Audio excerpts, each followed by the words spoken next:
देख रहे हैं अवाम के उठाए गए सवालात, हालत हाजरा पर तबसरों, तज्जियों, खबरों पर मुहित प्रोग्राम न्यूज लाइन रिदा सैफी के साथ।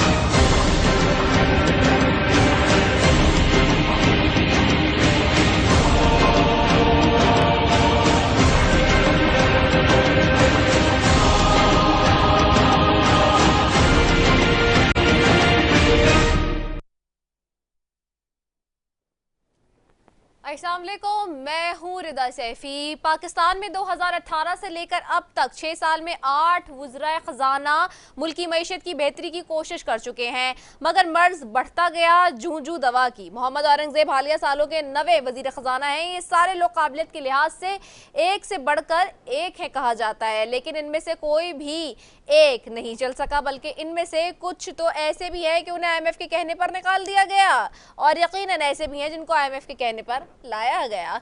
पाकिस्तान इस वक्त तारीख की बदतरीन डेथ ट्रैप का शिकार है, जिसमें शहरियों का एक एक बाल कर्जे में जकड़ा हुआ है, यानी कि कर्जे का ट्रैप जिसको कहा जाता है। वजीर आजम सख्त लहजे में वुज़रा को समझा रहे हैं। इजलास के दौरान वजीर आजम ने क्या कहा, आइए आपको भी सुनवाते हैं।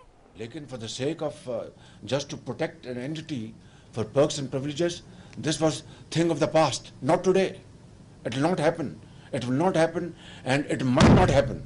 आई am telling you very frankly. सवाल है कि मुस्लिम लीग नून इस मुल्क को डेथ ट्रैप से निकालने के काबिल भी है या नहीं है। एक ऐसी हुकूमत जो बगैर ख्वाहिश और मंशक इक़्तिदार में आई हो, वो क्या मुल्क के बदतरीन हालात को ओन भी करेगी? क्योंकि आधे से ज़्यादा लीगी रहनुमा तो इस हुकूमत को ही ओन नहीं करते। जावेद लतीफ़ कहते हैं कि हमें तो हुकूमत ज़बरदस्ती दी गई है, हमने तो मुल्क की खातिर अपनी गर्दन पेश की है। क्या कहा, आइए सुनते हैं। हकीकत है जो मैं कहता आया हूँ और आज भी कह रहा हूँ, इतराफ़ कर रहा हूँ कि ये हुकूमत एक अरेंजमेंट के तहत दी गई है और हमने मुश्किल हालात को देखते हुए अपनी गर्दन पेश कर दी है। मगर अब सवाल नहीं बल्कि डर ये है कि मुल्क की नैया डूबने लगेगी तो कहीं नून लीग ये कहकर जान न छुड़ा दे कि हम तो आना ही नहीं चाहते थे, हमें ज़बरदस्ती लाया गया है। कितनी अजीब बात है कि मुल्क की सबसे बड़ी जमात का तस्वुर देने वाली पार्टी के साथ ज़बरदस्ती की जा रही है। अगर अब भी किसी को लगता है कि मौजूदा हुकूमत के फैसलों को ओन किया जाएगा, तो आप मुझे बता दें कि कहाँ है नवाज शरीफ? क्यों नहीं कह रहे वो, कर रहे वो पब्लिक अपीयरेंस? सिर्फ इस वजह से कि वक्त आने पर 2 लफ्ज़ तनकीद के बोलकर मौजूदा हुकूमत की नाकाम पॉलिसियों से अपनी जान छुड़ा सकें। दूसरी जानिब बदकिस्मती से मुल्क में नफरत की सियासत का खात्मा नहीं हुआ। जब तक नफरत की सियासत मोहब्बत में नहीं बदलेगी, तब तक पाकिस्तान में ना मुआशी, न सियासी और न माशरती ठहराव आएगा। हमने 76 साल में क्या किया है, ये मुल्क का क्या इन्हीं मकासद के तहत कायदे आज़म ने हासिल किया था? सवाल ये है कि ना यहाँ हीरोइज्म, ना लीडरशिप, ना इक़्तिदार और ना एक दूसरे को बर्दाश्त किया जाए। हमारे यहाँ बजाय हाथों में हाथ डाल के मुल्क की बेहतरी का सोचने के, एक दूसरे से दस्तों गिरबां है हर शख्स। यही जंग आज भी 7 अशरे गुजर गए मगर हमारे गले पड़ी हुई है। 7 दिहाइयाँ जिसको कहते हैं।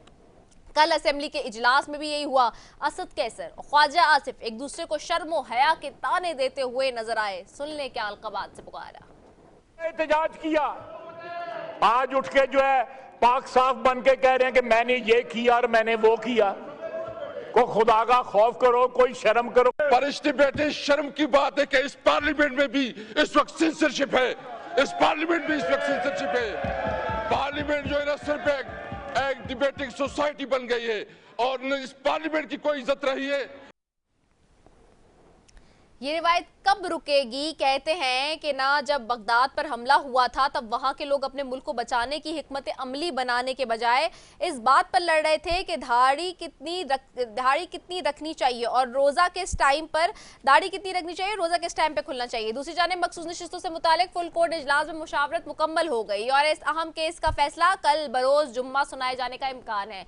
एक और जुम्मे पे जुम्मा। हमेशा जुम्मा पाकिस्तान की सियासत का इंतहाई अहम दिन रहा है और फैसलों फैसलों के लिए भी लिहाज से भी बहुत ही अहम रहा है। इस फैसले के बाद मुल्की सियासी मंजरनामे में बड़ा बदलाव आ सकता है और इसी फैसले के बाद अपोजिशन की अगली हिकमत अमली खुलकर सामने आएगी। इसी सब पर बात करेंगे। मेरे साथ मुख्तलिफ मेहमान पैनल में होंगे, नियाजुल्लाह खान नियाजी, अली गौर बलोच, अंजुम अकील खान और नवाबजादा इफ्तिखार। लेकिन शुरुआत करने से पहले, डिबेट का आगाज करने से पहले एक ब्रेक पे जाएंगे। ब्रेक के बाद वापस आ रहे हैं। Stay tune.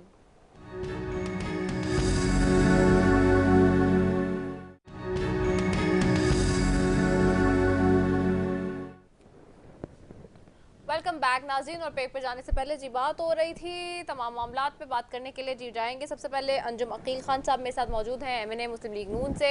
अंजुम अकील साहब, इस वक्त हम जैसे देख रहे हैं बार बार बात अब यहाँ तक आ गई है, बात यहाँ स्नैच पे पहुँच गई है कि फिर मुस्लिम लीग नून ये कह रही है, जावेद लतीफ़ साहब का भी शॉट चलवाया मैंने, कि वो कह रहे हैं कि जी हुकूमत हमें ज़बरदस्ती दी गई है। हुकूमत ज़बरदस्ती ली क्यों है अगर नहीं हैंडल हो रही, नहीं समझ में आ रही चीज़ें करना? आखिरकार ये मईशत के जो मामलात हैं इसको एक दूसरे पर डालकर या फिर इनको ये कह के कि जी बस मुश्किल फैसले लेने, या माजी की 3-3.5 साल की हुकूमत के ऊपर डालकर तो नहीं बरी ज़िम्मा हो जा सकता ना?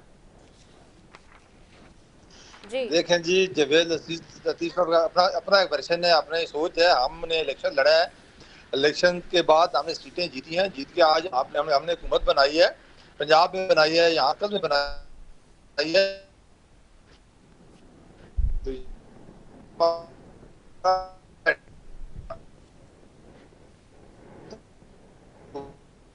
तो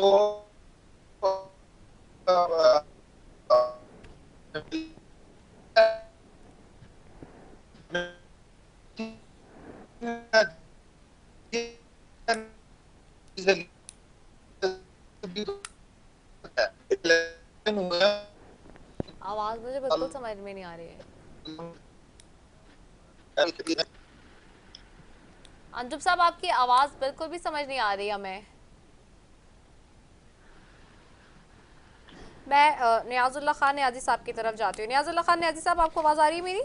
जी बिल्कुल आ रही है। नियाजुल्लाह साहब, हम जैसे कि देख रहे हैं ये जो सब हालात बने हुए हैं, एक इंतहाई अहम फैसला भी कल आने का इम्कान है। सियासी पस मंज़र की अगर बात करें तो जुम्मे का रोज़ बहुत अहम है पाकिस्तान की कोर्ट्स के लिए और इसके लिए। आज मैं देख रही थी वो कोई लॉयर फोरम्स का भी एक प्रोटेस्ट चल रहा था सुप्रीम कोर्ट के बाहर। ये आखिरकार किस डायरेक्शन में जा रहा है और कल का फैसला कितना अहम है और उससे आगे क्या कुछ हो सकता है हुकूमत के लिए? देखिए, आज का जो आपके साथ प्रोग्राम देखा है, आज उसी प्रोग्राम मैंने करवाया था। इस्लामाबाद ऑल पाकिस्तान वकला कन्वेंशन हमने करवाया था और उस कन्वेंशन के बाद हम सुप्रीम कोर्ट के सामने प्रोटेस्ट के लिए गए कि जिस तरीके से एक साल से इमरान खान के खिलाफ 180 मुकदमात, फिर इलेक्शन 8 फरवरी का जिस तरीके कराया गया और एक फॉर्म 47 पे एक हुकूमत बनाई गई और अब 2/3 हिस्से से आइन के अंदर तब्दीलियां करना चाहते हैं, तो कल का फैसला बहुत अहम है। रिजर्व सीट का फैसला, मैं उस बहस का हिस्सा रहा हूँ तो पूरा केस मैंने सुना है।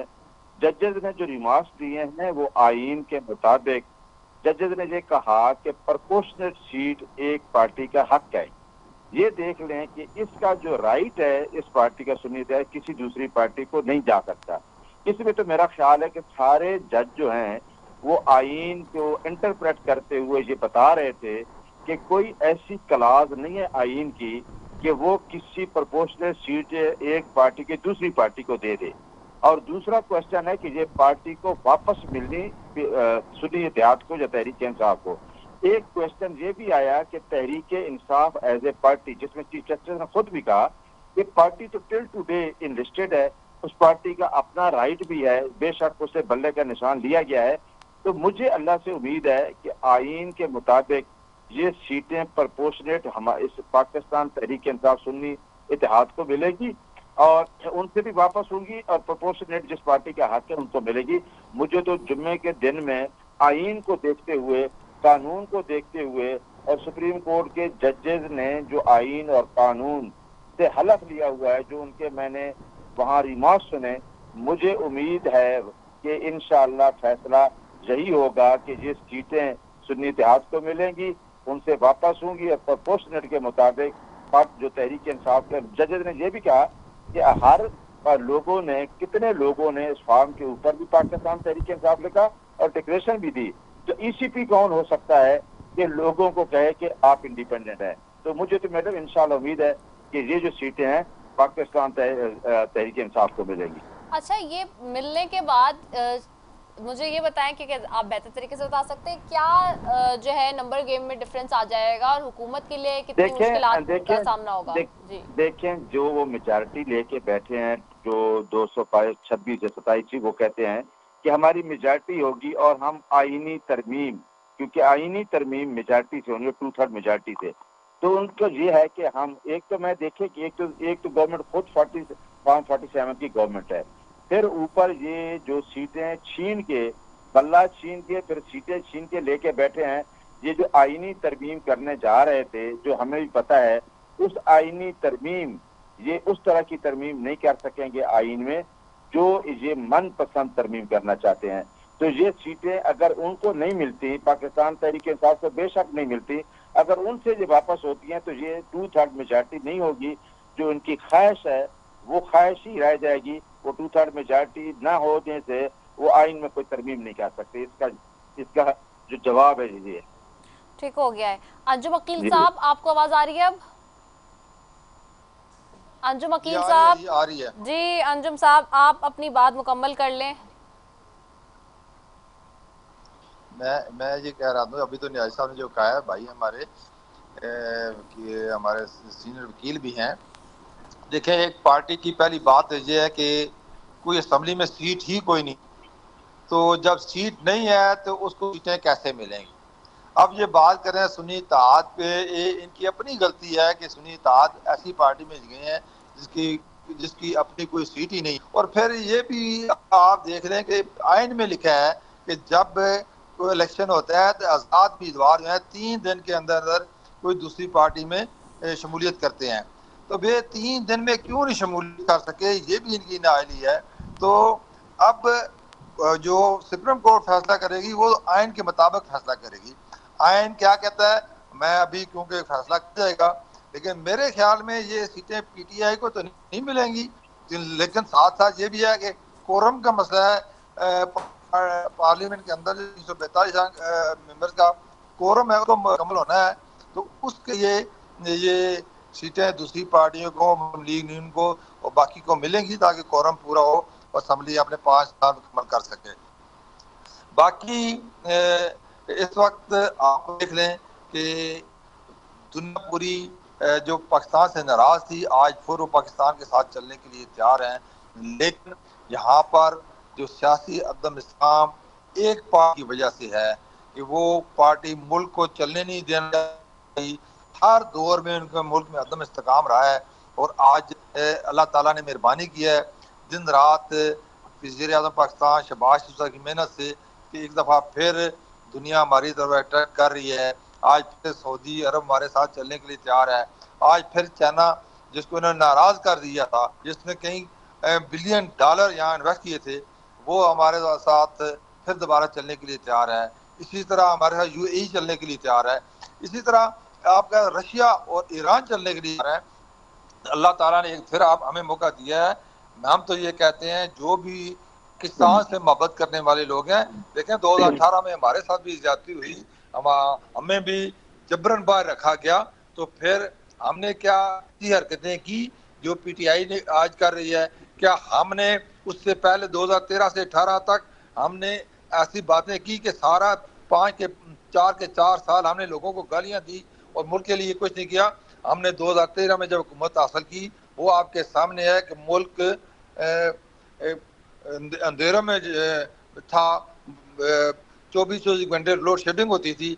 हमने लिमिटेड टाइम में वो लोड शेडिंग खत्म की। मुल्क में दहशत गर्दी थी, हमने दहशत गर्दी को बड़े लिमिटेड टाइम में ख़त्म किया। और ना सिर्फ ख़त्म किया बल्कि हमने दोबारा मुल्क को आगे चलाया और मुल्क के लिए हमने नई मोटरवे, सी पैक और साथ साथ मेट्रो बस, और ये सारी हमने चलाई ताकि मुल्क ना सिर्फ जो लोगों की उम्मीदें हैं, जिसके लिए वो अवाम को इलेक्ट करके अपने नुमाइंदों को असम्बली में भेजते हैं, हम उनकी तवक्कात पर पूरा होते हैं। अपन अपने मुल्क प्यारे पाकिस्तान को आगे लेकर जाएं। लेकिन पाकिस्तान जैसा मुल्क हमें आप देख रहे हैं पूरी दुनिया में कहीं नहीं है जिसमें अल्लाह ताला की इतनी ज़्यादा रहमतें हैं, इतनी ज़्यादा नेमतें हैं। मादनियात से ये भरा हुआ मुल्क है, यहाँ ज़राअत जो है बड़ी अल्लाह ताला के फजल करम से हर किस्म का यहाँ उसमें पोटेंशियल मौजूद है, लेकिन मुल्क में अदम इस्तेकाम की वजह से, और ये अदम इस्तेकाम आया कब है ये भी आप देखें, जिस दिन ये PTI लॉन्च हुई है, जिस दिन उन्होंने जो लॉन्च करने वालों ने लॉन्च की है, वो ये मुल्क के साथ एक साजिश की है और आज दिन तक मुल्क अपने पाँव पर खड़ा नहीं हो रहा। क्या 2013 से 17 तक पाकिस्तान तरक्की की मंजिलें तय नहीं कर रहा था? उसके बाद जो साजिशी हुकूमत के साथ 2 दहाई वाली हुकूमत गिराएगी, उसके बाद देखें कि उस वक्त के लेकर आज तक मुल्क अपने पैरों पर खड़ा नहीं हो रहा। आज तक हम मुख्तलिफ किस्म के मसाइल का जो है सामना कर रहे हैं। इसलिए मैं तो ये कहूँगा कि 4 साल 5 साल गुजरने में टाइम नहीं लगता। अब PTI को चाहिए अपने जिन लोगों ने वोट दिए हैं उनकी नुमाइंदगी करें, उनकी बात करें असम्बली में आकर, सही जो अपोजिशन का हक है अपोजिशन करें, और जो भी जायज़ तनकीद है उनका हक बनता है करें, मुल्क की फलाह के लिए तरक्की करें, मुल्क को सही डगर पर चलाने के लिए अपनी राय दें, अपने मशवरे दें, ताकि हुकूमत अकेली कुछ नहीं कर सकती, अपोजिशन उसका दूसरा पहिया होता है, दोनों पे इस हुकूमत गाड़ी चलती है। इसलिए हमारी ये ख्वाहिश है कि PTI एक सही तरह सियासी पार्टी अपने आप को साबित करते हुए मुल्क कौम के मफाद में पार्लियामेंट में आए और मुल्क के और जिन लोगों ने इनको उन्होंने वोटें दी हैं उनके मसाइल हल करने के लिए हुकूमत के साथ शामिल हो। अच्छा, ये हमारी ख्वाहिश है। अंजुम साहब ये बता दें, अभी जाहिर सी बात है कानूनी पेचीदगियों का तो नियाज़ुल्लाह खान नियाज़ी साहब ज़्यादा बेहतर बता सकते हैं, वकील हैं वो, दीगर वकला भी ये बता रहे हैं, कल फैसला आ जाता है, हुकूमत के पास वो सीट्स नहीं रहती, जाहिर सी बात है टेक्निकली सुन्नी इत्तेहाद काउंसिल को मिल जाती हैं या PTI को मिल जाती हैं, वो जो है वह, तो फिर उसके बाद आपकी क्या स्ट्रैटेजी होगी कि 2/3 मेजॉरिटी आपके पास रहेगी नहीं पार्लियामेंट में? नहीं, देखिए बात यह है कि 2/3 मेजॉरिटी जो मेन तरामीम है वो जिसके 2/3 मेजॉरिटी चाहिए होती है, उसके लिए हम कोशिश करेंगे कि PTI को कायल करें, वो हमारे साथ मिले। अगर वो जो तरामीम हम करना चाहते हैं वो पाकिस्तान के मफाद में है, पार्लियामेंट के मफाद में है, और उनके लिए भी जो सियासी लोग हैं PTI के उनके भी मफाद में है, तो फिर हम मिलकर कर लेंगे। देखें, ये हम जो तरमीम करेंगे इंशाल्लाह मुल्क के लिए करेंगे, पाकिस्तान के लिए करेंगे, अपने अवाम के फ्यूचर के लिए करेंगे। इसलिए हम तो सियासी पार्टी हैं, हम PTI के साथ बात करने के लिए तैयार हैं, हम उनके साथ बैठने के लिए तैयार हैं। एक ये उनकी अपनी सोच है कि वो कहते हैं हम एस्टेब्लिशमेंट के साथ बैठ जाएंगे, हम पीपल पार्टी के साथ नहीं बैठेंगे, हम MQM के साथ नहीं बैठेंगे, हम PMLN के साथ नहीं बैठेंगे। अभी तो कुछ अर्सा पहले ये भी कह रहे थे कि मौलाना फजल रहमान साहब के साथ भी नहीं बैठेंगे, लेकिन अब वो थोड़ा सा क्योंकि वो हमसे दूर हुए हैं तो अब उनके मतलब नहीं कहते, तो जो इनके माफिक हैं, इनके साथ हैं, उनके साथ ये बैठ रहे हैं। लेकिन जो मेन पार्टियां हैं जिन्होंने मिलकर मुल्क को चलाना है, जिनकी पार्लियामेंट में अक्सरियत है, उनके साथ ये बैठने के लिए तैयार नहीं है। ठीक है, देखें आप हमारे पास अल्लाह ताला ने ये मौका दिया है, हमें एक दिन भी ज़ाया नहीं करना चाहिए, हमने अपने मुल्क को चलाना चाहिए। 4 साल गुजरने में कोई बड़ा टाइम नहीं लगता, अगर अवाम इनके साथ है तो 4 साल में इनको मौका दोबारा मिलेगा। अगर अवाम ने इनका साथ नहीं दिया, अल्लाह ताला ने मुस्लिम लीग नून को ये तौफीक दी कि मुल्क के लिए बड़े बड़े काम करें। आप देखें कि हमने बलूचिस्तान में 28,000 सोलर सिस्टम ट्यूबवेल को जो है वो उस पर डाइवर्ट कर रहे हैं, उस 28,000 से 80 से 90,000 किसानों को फ़ायदा होगा। इसी तरह जो 80 से 90 अरब रुपया जो ज़ाया होता था वफाक देती थी उनके बिजली बिलों के लिए, सब्सिडी देती थी, वो बचत आएगी। वो 80 से 90 अरब रुपया बलूचिस्तान की तरक्की पे खर्च होगा। तो ये आप देखें कि दिनों में इंशाल्लाह बलूचिस्तान के और हमारे दूसरे सूबों के हालात बदलेंगे। इसलिए एक सिस्टम को चलने देना चाहिए, आप सिस्टम को रोकिए ना। मैं नियाज़ुल्लाह खान नियाज़ी साहब की तरफ दोबारा जाऊंगी। नियाज़ुल्लाह खान नियाज़ी साहब, सिस्टम को ना रोके, वो कहते हैं कि पार्लियामेंट में कोई बात नहीं, अगर PTI को भी मिल जाती है तो हम कोशिश यही करेंगे कि उनको रिक्वेस्ट करके वो करवा लें। दूसरा जो अहम बात है माशी मामले पे, एक तरफ तो कानूनी जंग है जो आप लोग लड़ रहे हैं कोर्ट्स के अंदर, लेकिन माशी सूरत हाल नाकिस पॉलिसियाँ जो हुकूमत की ओवरऑल माशी सूरत हाल पे आवाम ही समझ रही है कि है, उसमें भी पीटीआई क्या स्ट्रेटजी बना रही है कि डेंट डाले? देखें, मुझे तो बहुत हैरानगी होती है अंजम साहब ने जो बातें की हैं।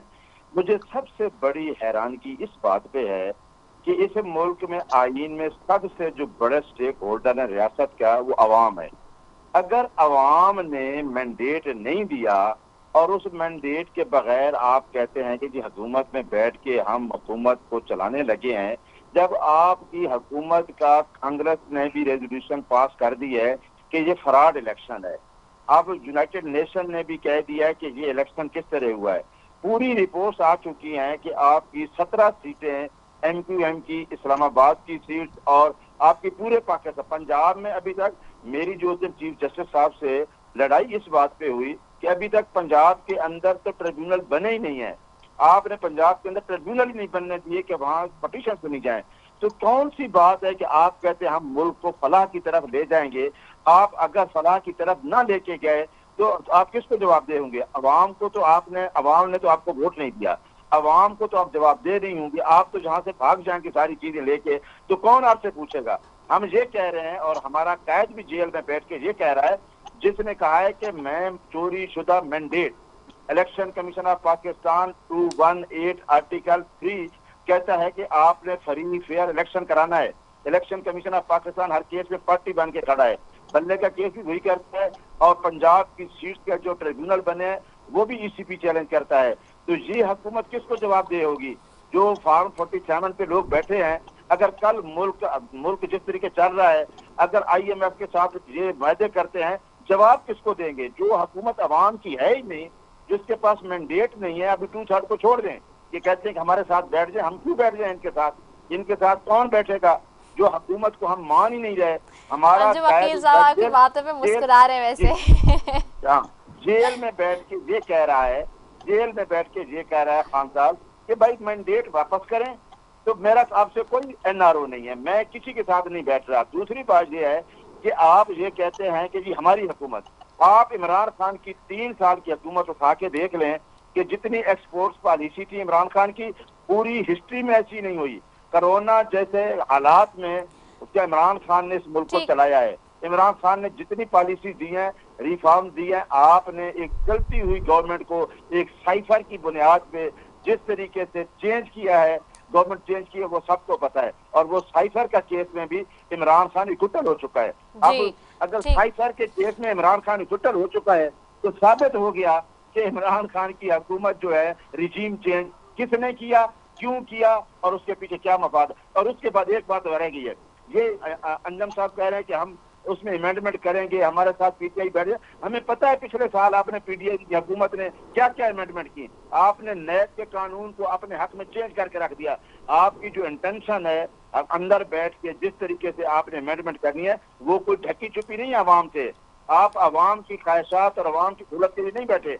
आपने सिर्फ अपनी चीजों को, जो आपकी लीडरशिप है, खासकर PMLN और पाकिस्तान पीपल्स पार्टी, ये दोनों पार्टी ये चाहती हैं कि अवाम का पेट काट कर जहां से पैसा बाहर ले जाएं और अवाम को इसी तरह अपने रहन पे छोड़ दे, जिस तरह की आपने बजट में देखा है।